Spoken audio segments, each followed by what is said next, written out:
প্রিয় ষষ্ঠ শ্রেণীর শিক্ষার্থীরা, আশা করি সবাই ভালো আছো। রফিকুল এডুকেশন বিডির নতুন আরেকটি ভিডিওতে তোমাদেরকে স্বাগতম। তো আজকে আমরা যেটা আলোচনা করব সেটা হলো তোমাদের যে বার্ষিক পরীক্ষার যে সিলেবাস এবং বার্ষিক পরীক্ষার যে মান বন্টন সেই বিষয়টা আমি তোমাদেরকে দেখানোর চেষ্টা করব। তো এটা হলো তোমাদের সিলেবাস, আর এর আগে কিছু নির্দেশনা দেওয়া আছে। এই এগুলা সবটাই শিক্ষকদের জন্য। তারপরে আমি সেগুলার একটু বাংলা করে দিয়ে রেখেছি, তোমরা প্রয়োজন অনুযায়ী তোমরা সেগুলো একটু পড়ে নিবে। 2024 সালের বার্ষিক মূল্যায়ন ইংরেজি ষষ্ঠ শ্রেণী মাধ্যমিক স্তরের শিক্ষা প্রতিষ্ঠানগুলোর যেই ইংলিশটা আছে সেই ইংলিশটার বাংলাটা আমি তোমাদেরকে এখানে দিয়ে রাখলাম 1 থেকে 12 পর্যন্ত। তো এখানে তোমরা এটা একটু পড়ে নিবে 1 থেকে 12 পর্যন্ত। শ্রেণী ষষ্ঠ, সপ্তম, অষ্টম এবং নবম বার্ষিক মূল্যায়ন এনসিটিভি 2022 জাতীয় পাঠ্যক্রমের ভিত্তিতে লিখিত পরীক্ষার মাধ্যমে সম্পন্ন হবে। আসলে এগুলো অনেক প্রতিটি বিষয়ের জন্য বরাদ্দকৃত 100 নম্বরের মধ্যে সর্বনিম্ন সমন্বিত মূল্যায়ন 70 নম্বর এবং ধারাবাহিক মূল্যায়ন বাকি 30% ওজন বহন করবে। তো এখানে এই যে 12 পর্যন্ত সবগুলো মূল্যায়নের যে নির্দেশিকা আছে সেগুলা দেওয়া আছে শিক্ষকদের জন্য, সেটা আমি আর দেখাইলাম না তোমাদেরকে, তোমরা এখান থেকে পড়ে নিবে।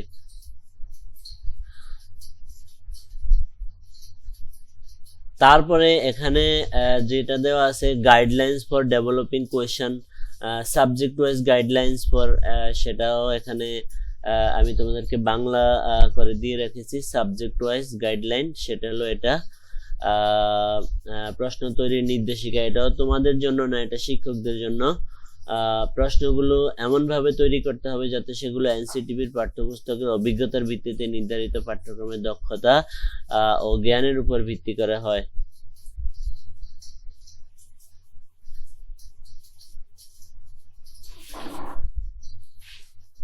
তারপর তোমাদের সিলেবাস ফর অ্যানুয়াল এক্সামিনেশন 2024, সেটা আমি এখানে নিয়ে আসলাম।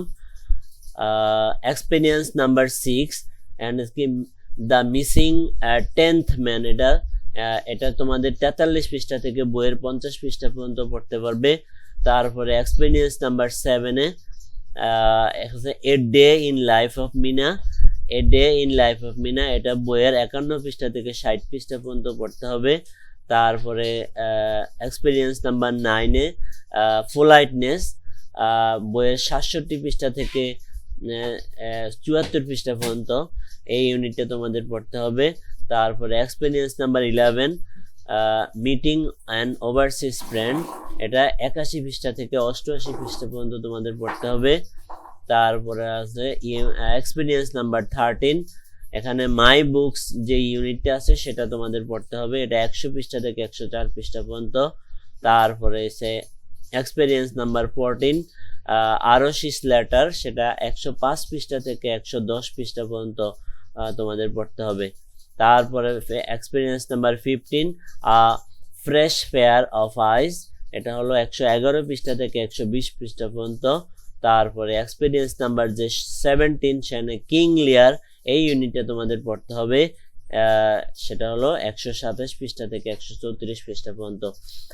তো এই হলো তোমাদের বার্ষিক পরীক্ষার যেই সিলেবাস, এই বিষয়গুলোর উপর ভিত্তি করে তোমাদের পড়াশোনা করতে হবে। আর এগুলোর উপর কি ধরনের প্রশ্ন হতে পারে সেটাও আমি তোমাদেরকে দেখাবো, আশা করি আমার সঙ্গেই থাকবে তোমরা। তো এখানে যেটা প্রশ্নের যেই মান বন্টনটা সেটা হবে তোমাদের এমসিকিউ, তোমাদের যে মডেল কোশ্চেন দেওয়া থাকবে, আমি তোমাদেরকে একটা মডেল কোশ্চেনও দেখাবো, নমুনার প্রশ্ন, সেটাও দেখে নিবে, প্রস্তুতি নিতে পারবে। তো এখানে এমসিকিউ থাকবে 5টা 5 নাম্বার, শর্ট কোশ্চেন থাকবে 5টা 10 নাম্বার 2 করে, ট্রু ফলস থাকবে, ম্যাচিং থাকবে। যে প্যাসেজটা দেওয়া থাকবে, আমি এতক্ষণ যে প্যাসেজগুলো দেখালাম নামগুলো, এই প্যাসেজগুলোর ভিতর থেকে তোমাদেরকে এই প্রশ্নগুলোর আনসার করতে হবে। তারপরে শর্ট আনসার থাকবে কবিতা থেকে শর্ট আনসার থাকবে। তারপরে আছে কি 1 ওয়ার্ড নাম্বার আনসার, এক ওয়ার্ডে আনসার করা, সেটা হলো একটা থাকবে 1। তারপরে ম্যাচিং রাইমিং ওয়ার্ড থাকবে, সেটা হবে 0.5 করে, 6টা 3। এবার গ্রামার অংশে তোমাদেরকে যেটা করতে হবে পাঞ্চুয়েশন অ্যান্ড ক্যাপিটালাইজেশন, এখানে দাঁড়ি কমা ফুল স্টপ বড় হাতের ছোট হাতের যে বিষয়টা সেটা একটাই থাকবে, এটার মার্কস থাকবে 10। Use of adjective, synonym, writing sentence using adjective, তারপরে identifying adjective and corresponding noun in the given text, তারপরে মডেল ভার্ব, এগুলো থাকবে গ্রামাটিক্যাল, তারপরে রাইটিং লেটার্স, টেক্সট মেসেজ, এগুলো থাকবে, রাইটিং স্টোরিজ থাকবে, তারপরে রাইটিং ডায়ালগ থাকবে। এই হলো তোমাদের টোটাল 100 মার্কস, তো 100 মার্কস। এবার আমি তোমাদেরকে একটা প্রশ্ন দেখাবো যেটা তোমাদের সবচেয়ে বেশি দরকার, কিভাবে প্রস্তুতি নিবা, কি ধরনের প্রশ্ন হতে পারে সেটার একটা স্যাম্পল কোশ্চেন আমি তোমাদেরকে দেখাচ্ছি। এভাবে তোমাদের প্রথমে একটা প্যাসেজ থাকবে, এই প্যাসেজটার মতো এভাবে একটা প্যাসেজ থেকে যে ইউনিটগুলো আমি দেখালাম সেই ইউনিটগুলো থেকে যে কোনো একটা প্যাসেজ তোমাদেরকে দিয়ে দিবে। সেই প্যাসেজ থেকে তোমাদেরকে কি করতে হবে, এই এমসিকিউ গুলা দেওয়া থাকবে, এমসিকিউ গুলার সঠিকটি খুঁজে বের করতে হবে। এভাবে এমসিকিউর পরে তোমার শর্ট কোয়েশ্চন থাকবে, প্যাসেজ থেকে শর্ট কোয়েশ্চেন আনসার করতে হবে। রিড দ্য ফলোইং স্টোরি, নিচের স্টোরিটা পড়ো এবং এই স্টোরির আলোকে এই প্রশ্নটার আনসার করতে হবে। তারপরে ম্যাচিং থাকবে, ম্যাচিং এর আনসার করবে, মিলিয়ে মিলিয়ে উত্তর লিখতে হবে। তারপরে কবিতা থেকে কোয়েশ্চেন থাকবে, সেই কোয়েশ্চেনগুলোর আনসার করতে হবে। তারপরে how many stanzas are there in the poem, এই কবিতার মধ্যে কতগুলো স্ট্যান্জা আছে সেটা একটা প্রশ্ন আছে। তারপরে আছে এখানে দ্য রাইমিং ওয়ার্ডগুলো লিখতে হবে ঘরে ঘরে, যেখানে খালি কবিতা থেকে খুঁজে খুঁজে রাইমিং ওয়ার্ড লিখতে হবে। তারপরে গ্রামারের যে পাঞ্চুয়েশন, ক্যাপিটালাইজেশন, এটা থেকে দাঁড়ি কমা ফুল স্টপ বড় হাতের ছোট হাতের যা আছে সব দিতে হবে। তারপরে এখানে অ্যাডজেক্টিভ, সিনোনিম কি করতে হবে, provide synonym in the table. এখান থেকে এই যে প্যাসেজটা দেওয়া আছে সেখান থেকে অ্যাডজেক্টিভ লিখবা এবং সেই অ্যাডজেক্টিভের সিনোনিম লিখতে হবে। তারপরে এখানে যেটা আছে সেটা হলো একটা ডায়লগটা সম্পন্ন করতে হবে।